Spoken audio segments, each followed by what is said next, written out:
अस्सलामुअलैकुम dear students, welcome to Punjab technical and science academy. मैं हूं आपका इंस्ट्रक्टर मोहम्मद बिन जमील। स्टूडेंट्स, हम DAE civil 203 public health technology के जो है पास्ट पेपर 2022 फर्स्ट एनुअल के शॉर्ट क्वेश्चन जो है वो डिस्कस करने जा रहे हैं। और पार्ट बी है ये। और 25 आपने क्वेश्चंस अटेम्प्ट करने होते हैं, टोटल आपको 37 शॉर्ट क्वेश्चंस आते हैं। ठीक है, सबसे पहले आप सवाल देख सकते हैं, और ये बुक थोड़ी-सी चेंज भी की गई है, लेकिन ये है कि क्वेश्चंस में कुछ खास तब्दीली नहीं की गई, कुछ एडिशनल क्वेश्चंस ऐड किए गए हैं। अगर आप वो इंग्लिश मीडियम टेक्स्ट बुक देखें तो उसमें कुछ चीज़ें पता चलती हैं। हमारा सबसे पहला सवाल आता है, वाटर सप्लाई पाइप्स की खूबियों की फ़हरिस्त बनाएँ। वाटर सप्लाई पाइप की खसूसियात ये होती है कि ये सस्ते होते हैं या होने चाहिए और हल्के होने चाहिए। इनको ज़ंग नहीं लगना चाहिए, ये खूबियाँ होनी चाहिए इनमें, ठीक है? गर्म और ठंडे पानी के लिए इस्तेमाल होने हो सकते हैं ये। इनको जोड़ लगाना आसान होता है, इनकी हैंडलिंग आसान होनी चाहिए, ठीक है? ये वाटर सप्लाई के पाइप हैं, और ये पाइप्स कौन-कौन से हो सकते हैं? ये आपके GI pipe, cast iron, wrought iron, ठीक है ना? सीआई के जिसको कहते हैं कास्ट आयरन, और फिर आपके कंक्रीट के, एस्बेस्टॉस के, पीवीसी के, पीपीआरसी के, ठीक है ना? और कॉपर के, ये पाइप सारे इनकी बातें हो रही हैं। लेकिन वाटर सप्लाई में जो पाइप यूज़ होते हैं, उनमें एक आपका पाइप ज़्यादातर जो यूज़ होता है वो जीआई का पाइप होता है, ठीक है ना? और उसके बाद एक आपका पाइप होता है, स्टील का पाइप यूज़ होता है, जिनको चूड़ियाँ लगा डाली जाती हैं, और एक आपका पाइप होता है यूज़, इसमें आजकल जो यूज़ हो रहा है वो पीपीआरसी का पाइप, जो आपने पाइप देखे ग्रीन कलर के पाइप यूज़ होते हैं, उसको पीपीआरसी का पाइप कहते हैं। ये पीपीआरसी होती है, पॉलीप्रोपिलीन रैंडम कोपॉलीमर, इसकी स्टैंड फॉर्म होती है, ठीक है? आगे सवाल में बल्कि आ रहा है यहाँ पर कि सवाल नंबर 2 है, पीवीसी और पीपीआरसी पाइप का मुवाज़ना करें। ये पहले चैप्टर में से है। पीपीआरसी पॉलीप्रोपिलीन रैंडम कोपॉलीमर का मुखफ़्फ़फ़ है। ये वज़न में हल्का, जबकि मज़बूत और देरपा है। इसे ज़ंग नहीं लगता। वैसे भी प्लास्टिक का होता है, ज़ंग नहीं लगता है इसको। ये वाटर सप्लाई का दबाव आसानी से बर्दाश्त कर सकता है। ठंडे और गर्म पानी के लिए इस्तेमाल हो सकते हैं या होते हैं। इसकी औसत उम्र जो है वो 25 साल से ज़्यादा होती है, एवरेज जो है इसकी। उसके बाद पीवीसी का पाइप, जो कि पॉलीविनाइल क्लोराइड का मुखफ़्फ़फ़ है। ये पाइप भी वज़न में हल्के और मज़बूत होते हैं, ताहम ये चोट बर्दाश्त नहीं कर सकते, इसलिए अक्सर कंक्रीट से ढाँप दिए जाते हैं। ये पाइप ज़्यादा दर्जा हरारत बर्दाश्त नहीं कर सकते। सवाल नंबर 3 है, प्लम्बर के फंक्शन बताएँ। प्लम्बर जो होता है ना, एक उसमें क्या उसकी फंक्शंस हैं, ये कि रहायशी और तजारती इमारतों में पाइपों, वॉल्व्स, फिटिंग्स, ड्रेनिंग सिस्टम और फिक्सचर्स की इंस्टॉलेशन, मरम्मत और देखभाल का काम किसका काम होता है? प्लम्बर का। प्लम्बर का ही काम होता है प्लम्बिंग और ड्रेनेज सिस्टम की मामूली सी इंस्पेक्शन करना, ठीक है, चेक वगैरह करना। और फिर बजट और लागत के तख़मीने तैयार करना, यानी वो जो बजट के मुताबिक आप देखते हैं कि इस काम को करने में कितना खर्चा लग सकता है, उसकी एस्टिमेशन जो। फिर जनरल इलेक्ट्रीशियंस, कॉन्ट्रैक्टर्स और दूसरे तमीराती माहिरीन से राब्ता रखना है इसका काम, ठीक है? सवाल नंबर 4 आता है, प्लम्बिंग फिक्सचर की तारीफ़ करें और कोई से 2 नाम बताइए। तो बताने ये है कि किसी भी इमारत में पानी या गैस की फ़राहमी और इस्तेमालशुदा पानी की निकासी के लिए जो पाइप फिटिंग की जाती है, इसे प्लम्बिंग फिटिंग्स कहा जाता है। मुख्तलिफ मकामात पर ज़रूरत के मुताबिक मुख्तलिफ किस्म की फिटिंग्स की जाती हैं। ज़्यादातर दर्ज झैल इक़साम की फिटिंग्स इस्तेमाल की जाती हैं।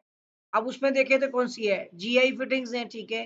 जो टी, यूनियन, एल्बो वो स्पेशल्स में आती हैं। पीपीआरसी फिटिंग्स हैं, ठीक है? ये भी उसी में होती हैं वैसे, ठीक है ना? और पीवीसी की फिटिंग्स हैं। इसमें वो टी, यूनियन, एल्बो वगैरह ये सारी चीज़ें शामिल होती हैं, ठीक है ना? जीआई स्पेशल्स भी कहते हैं, जीआई से रिलेटेड होंगी तो। उसके बाद सवाल नंबर 5 आता है, वाटर टैप, टैप टूटी होती है, ठीक है? टैप, और इसके फंक्शन के साथ कोई से 2 नाम बताएँ। वाटर टैप दरअसल एक खुदकार वॉल्व जो कि पाइप के सिरे पर लगाया जाता है, ताकि ज़रूरत के वक़्त पाइप से पानी हासिल किया जा सके, ठीक है? आम दबाव वाली टैप या टूटी, और खुदकार दबाव वाली टैप या टूटी, 2 नाम कहे थे, अब दोनों के बारे में डिटेल भी लिख दी है, हालाँकि 2 अच्छा फंक्शन के साथ भी लिखने हैं। जो आम दबाव वाली टूटी है, ये एक ऐसी टैप या टूटी है जिसकी नीचे की तरफ हरकत वाली जो है ना, वो वॉशर को वाल्व के साथ यानी कि वाल्व सेट के साथ जो है वो दबाती है, जिससे पानी का बहाव बंद हो जाता है। पढ़िएगा एक बार। और खुद का जो ऑटोमेटिक होती है, ऐसी टैप जिसका हैंडल छोड़ने पर वाल्व खुद ब खुद बंद होकर पानी के जो है वो बहाव को रोक दे। खुद कार दबाव वाली टैब कहलाती है। यानी इसमें दबा के रखें या इसका भी एक लीवर होता है, लीवर उठाए जैसे ही आप लीवर को मतलब कि प्रेस करके रखते हैं, जैसे ही छोड़ते हैं तो लीवर दोबारा से उठ जाता है और ये आपका पानी मतलब कि आना बंद हो जाता है। ये खुद कार तरीका है। जबकि आम दबाव वाला आपको पता है जैसे टूटी खोलते हैं, इसी तरह से है ये। उसके बाद आता है आपका सवाल नंबर 6 है निप्पल की 4 इकसाम के नाम लिखें। निप्पल्स वगैरह जो होते हैं स्टैंडर्ड निप्पल है, क्लोज़ निप्पल है, शॉर्ट निप्पल है और रिड्यूसिंग निप्पल है, ठीक है? और निप्पल क्या होता है? ये बेसिकली पाइप होता है, पाइप का एक टुकड़ा जिसके दोनों तरफ पर चूड़ियाँ होती हैं, सिंपल सा है। और एक ये इसमें लिखा हुआ है ना जो मतलब क्लोज़ निप्पल, ये आप समझ लें कि इसके दरमियान में सिर्फ़ एक नट की शक्ल बनी होती है, 2 तरफ पर चूड़ी होती हैं और इसकी लंबाई ज़्यादा नहीं होती, छोटी-सी होती है। दोनों तरफ पर चूड़ी है और आप उससे जो है वो क्या कहते हैं जोड़ लगाते हैं। बेसिकली ये सॉकेट के तौर पर ये इस्तेमाल होते हैं, ठीक है? सवाल नंबर 7 आता है पोर्टेबल वाटर की तारीफ करिए। अब जो आपने एमसीक्यूज़ में पढ़ा होगा, आपने देखा है उससे रिलेटेड क्वेश्चंस भी हैं, तो पोर्टेबल वाटर की तारीफ आ गई यहाँ पे। पोर्टेबल वाटर जिसे पीने का पानी भी कहा जाता है, पीने का पानी। खालिस पानी होता है जो कि पीने के लिए महफूज, घरेलू इस्तेमाल के लिए मुनासिब और खुशगवार जायके वाला होता है, ठीक है? ये कुदरती ज़राए से हासिल होने वाले पानी को बैक्टीरिया, वायरस, जहरीले मवाद और माइक्रो ऑर्गेनिज्म से पाक करने के लिए मतलूबा मियार की ट्रीटमेंट की जाती है। अच्छा, उसके बाद कहता है जी साफ-सुथरे स्केच की मदद से वाटर साइकिल दिखाएँ। अब यहाँ पे ना लिखा हुआ है स्केच किताब में देखें, अब आपको ये दोनों स्केच बुक से देखने पड़ेंगे, ठीक है? और कोशिश करूँगा कि अगर इनकी इमेजेस मिलेगी तो मैं कम्युनिटी टैब में ना इसका नाम मेंशन करते हुए तो वो वहाँ पे अपलोड कर दूँगा, ठीक है? उसके बाद आता है आपका यहाँ पर कॉन्फाइंड कॉन्फाइंड वेल जो है उसका स्केच बनाएँ, ये भी आपको बुक से मिलेगा। सवाल नंबर 10 आता है स्टेक वाटर लेवल की तारीफ करें। स्टेक वाटर लेवल जमीन की सतह पर पैमाइशी नुक्ता से कुएं में पानी की सतह तक का फासला है। जबकि पंपिंग ना होने की वजह से कुएं में पानी साकिन हालत में हो, उस वक्त ये जो प्रोसीजर इसको बोलते हैं स्टेक वाटर लेवल, ठीक है? रुका हुआ कहते हैं ना पानी जो है वो कुएं में। अच्छा, आगे आता है आपका सवाल नंबर 11 सम्प वेल जो होता है आपका सम्प वेल और जैक वेल, इनमें फर्क बताना है।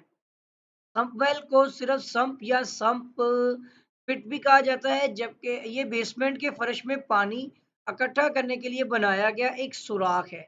ज़्यादा बारिशों वाले इलाकों में ये लाजिम तौर पर बनाया जाता है, ठीक है?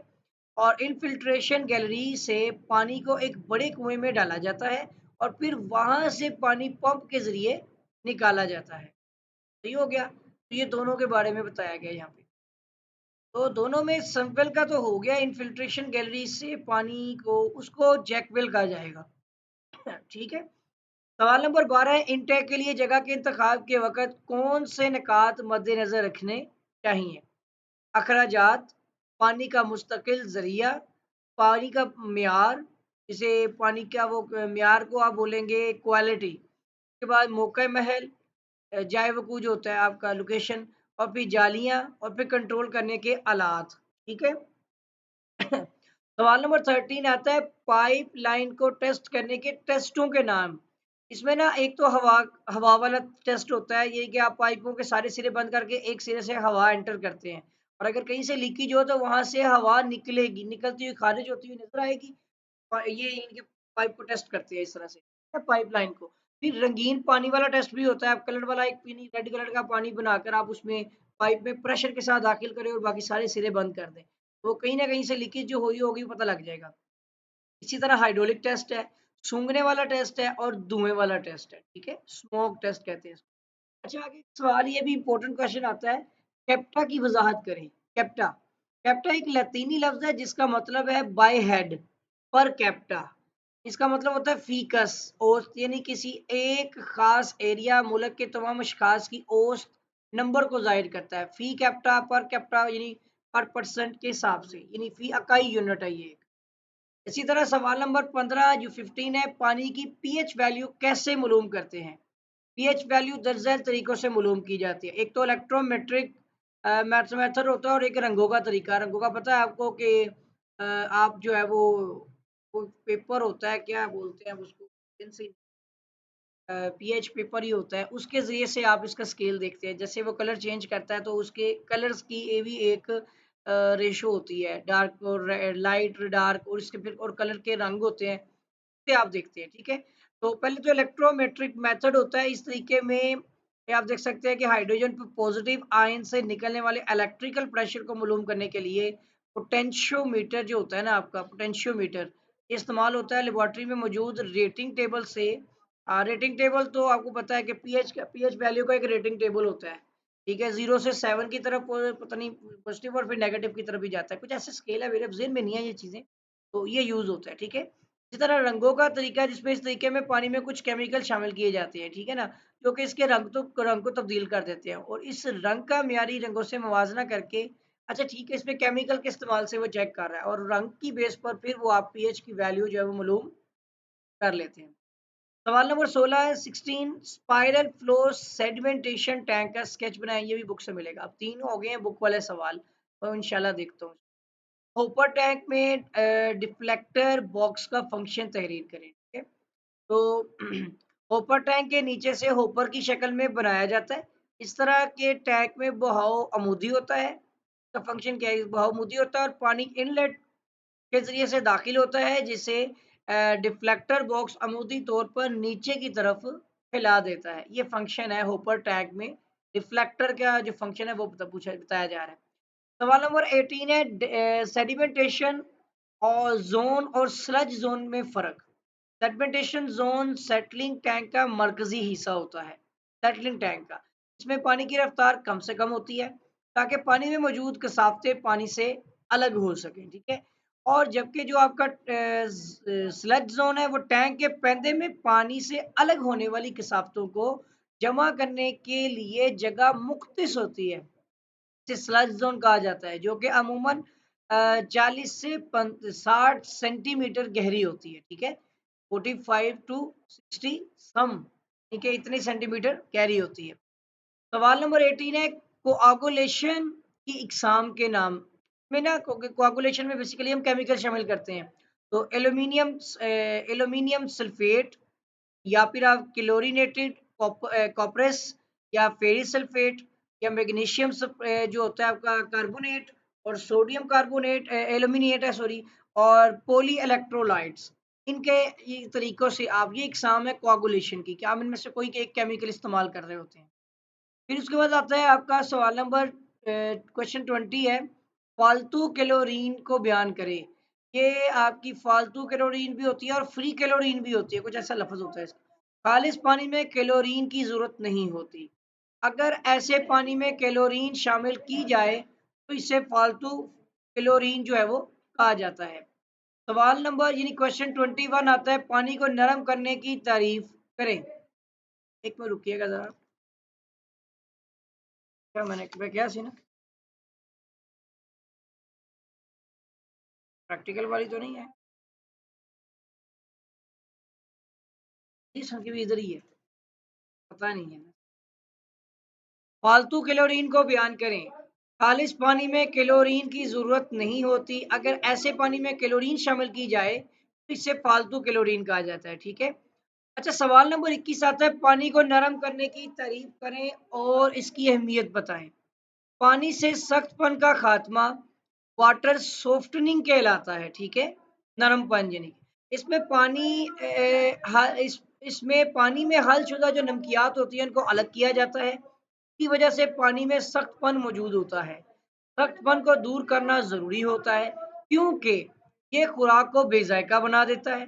नंबर 2 ये पाइपों को ज़ंग लगने का बाइस बनता है। नंबर 3 सब्जियों और गोश्त को मुनासिब बॉयल के लिए ज़्यादा वक्त दरकार होता है, ठीक है? और नंबर 4 आता है कपड़े धोने में ज़्यादा साबुन लगता है। सवाल नंबर 22 है पानी को नरम करने के तरीके दो तरह के ही होते हैं। आर्जी तरीका होता है सख्तपन दूर करना और मुस्तकिल सख्तपन। लेकिन यहाँ पे पानी को नरम करने के तरीके हैं, ठीक है? अच्छा वो सख्त है तो नरम करना है, सवाल समझे? अगर पानी सख्त है उसको आपने नरम करना है फिर, है ना? नरम करने का तरीका मतलब आप उसके आर्जीपन को दूर करके नरमपन में ला रहे हैं तो उसमें मतलब सख्तपन को दूर करेंगे। आर्जी भी होगा और मुस्तकिल भी होगा, दो तरीके। अब अगर आप आर्जी सख्तपन को दूर करेंगे तो आप बॉइलिंग के जरिए से, या चूना इस्तेमाल करके। नंबर 2 मुस्तकिल तरीके से है तो फिर आप लाइम सोडे का इस्तेमाल करके या ज़ियोलाइट का इस्तेमाल करके, ठीक है ना? ज़ियोलाइट का तरीका होगा। ये 2 तरीके इसमें, दोनों के आगे 2-2 एग्ज़ाम भी हैं। सवाल नंबर 23 आता है, क्वेश्चन 23 पानी की तक़सीम में रिंग सिस्टम है, सॉरी रंग नहीं, रिंग सिस्टम का लेआउट बनाएँ। ये भी आपको अब स्केच बुक से मिलेगा। अब 3-4 सवाल हो गए हैं, ठीक है? पानी की तक़सीम में बूस्टर का फ़ंक्शन बयान करें। बूस्टर, जितना ज़्यादा वाटर हेड होगा, पानी उतनी ही बुलंदी तक पहुँच सकता है। अगर पानी किसी बुलंदी तक ना पहुँच पाता हो, तो पानी में बूस्टर लगाया जाता है, ठीक है? जो कि प्रेशर में इज़ाफ़ा करता है, जो कि हाई सेंट्रीफ्यूगल पंप होता है। सवाल क्वेश्चन नंबर 25 रेज़रवॉयर की अक़साम की लिस्ट बनाएँ। तो इसमें सरफेस रेज़रवॉयर, एलिवेटेड रेज़रवॉयर और स्टैंड पाइप होता है, ठीक है? क्वेश्चन नंबर 26 है स्कॉवर वाल्व का फंक्शन, स्कॉवर कार्ट की गहराई को कहते हैं। तो स्कॉवर वाल्व का फंक्शन तहरीर करें। अब ये स्कॉवर कौन-सा है, आप ये देखते हैं अभी। पावर वॉल्व को वॉश आउट वॉल्व भी कहा जाता है। ये वॉल्व पाइपलाइन के डेड एंड पर मुहैया किया जाता है, यानी आखिरी सिरे पर। इस वॉल्व का फंक्शन क्या होता है? रेत और सिल्ट वगैरह का खात्मा है। गंदले पानी को निकालने के लिए वाल्व को ओपन किया जाता है और फिर जब वॉशिंग का काम मुकम्मल हो जाता है तो वाल्व बंद कर दिया जाता है। तो ये पाइप के एंड पर एक ट्रेनर भी लगी होती है ना, जाली, ये वहीं पे वाल्व लगाया जाता है, आई थिंक सो, है ना, पाइप के एंड पर। उसके बाद आता है सवाल नंबर 27 है टरबाइन की मौजूनियत बताएं। मौजू क्यों होती है? सूटेबिलिटी। तो टरबाइन पंप बुनियादी तौर पर सेंट्रीफ्यूगल पंप ही होता है। ये पंप सबमर्सिबल पंप के तौर पर इस्तेमाल होता है। इसे लटकती हुई केबल के जरिए ट्यूबवेल में नीचे लटका दिया जाता है। सबमर्सिबल का वैसे भी लफ्ज़ याद रखिएगा, डूबा हुआ कहते हैं, ठीक है? इसे पानी के निचले सॉकेट लेवल, यानी जो रुका हुआ होता है हिस्सा, उसमें से भी नीचे रखा जाता है, जिससे पानी एक मुस्तकिल शरह से सरासर हासिल किया जा सकता है, ठीक है? सवाल नंबर 28 है, क्वेश्चन 28 रोटरी पंप के नकाइस तहरीर करें। तो ये पंप वाले चैप्टर में भी जाके पंप की टाइप्स भी पढ़ लीजिएगा और इसकी डेफिनेशंस भी। इसमें एक टाइप है रोटरी पंप, उनके फ़ायदे और नुकसान नकाइस में। अब ये रोटरी पंप के नकाइस में आता है कि इसकी इब्तदाई लागत बहुत ज़्यादा होती है, ठीक है? इसकी देखभाल और मुरम्मत पर ज़्यादा अखराजात यानी खर्चा आता है। ये पंप ऐसे पानी के लिए इस्तेमाल नहीं हो सकता जिसमें रेत या गार वगैरह शामिल हो, ठीक है? क्वेश्चन नंबर 29 है इस्तेलाह सैनिटरी इंजीनियरिंग की तारीफ करें। इस्तेमालशुदा पानी या दीगर कूड़ा करकट वगैरह इकट्ठा करके इसे महफूज आबादी से दूर ठिकाने लगाया जाता है। ये सारा काम करने वाले शोबा को सैनिटरी इंजीनियरिंग कहा जाता है, ठीक है? क्वेश्चन नंबर 30 है सीवरेज वर्क्स और डिस्पोजल वर्क्स में फ़र्क बताएं। सीवरेज के रहायशगाहों और इंडस्ट्री के जो अखराज होते हैं ना, इनके वेस्टिंग के, उनमें सीवर में बहाव ट्रीटमेंट के लिए एक जगह इकट्ठा करने और सेहत के असूलों के मुताबिक ठिकाने लगाने के वक्त दरकार वर्क्स को सीवरेज वर्क्स कहा जाता है, ठीक है? जबकि सीवेज के निज़ाम के आखिरी मुकाम पर बनाई गई इमारत जो होती है उसको डिस्पोजल वर्क, यहाँ पर जाकर आप इसको डिस्पोज करते हैं। तो डिस्पोजल वर्क्स आप जानते भी हैं, डिस्पोजल जो लगे होते हैं, ठीक है ना, जहाँ पे बने होते हैं। गाँव में आमतौर पर जो होते हैं ना, उस इलाकों में आबादी के लिहाज से डिस्पोजल भी बनाया जाता है। अच्छा, उसके बाद क्वेश्चन नंबर 31 आता है नाकिस स्टॉर्म वाटर डिस्पोजल के नुकसानात की लिस्ट बनानी है। बारिशी पानी जगह जगह खड़ा होकर गैर सेहतमंद माहौल का बाइस बनता है। पानी के तालाब इमारतों की बुनियादों को मुतासिर करते हैं। नशीबी इलाकों में खड़ा पानी ट्रांसपोर्ट के लिए मुश्किलात पैदा करता है। खड़े पानी के तालाब मच्छरों की अफजाइश का बाइस बनते हैं। उसके बाद ये सवाल भी आसान सा और इम्पोर्टेंट है, क्वेश्चन 32 है कैचमेंट एरिया की तारीफ करें। किसी नदी या दरिया के किसी मुकाम पर पानी जितने इलाके से इकट्ठा होकर पहुंचता है, ये बेसिकली पता क्या है? Run of. बारिश का पानी जमीन पर आता है, बारिश का पानी जमीन पर जो बहता है उसको रन ऑफ कहते हैं। अब वो जितने इलाके पर एरिया पर इकट्ठा होकर बह कर निकलेगा ना, वो एरिया जो होता है ना आपका रुकबा, वो इलाका, वो कैचमेंट एरिया कहलाता है।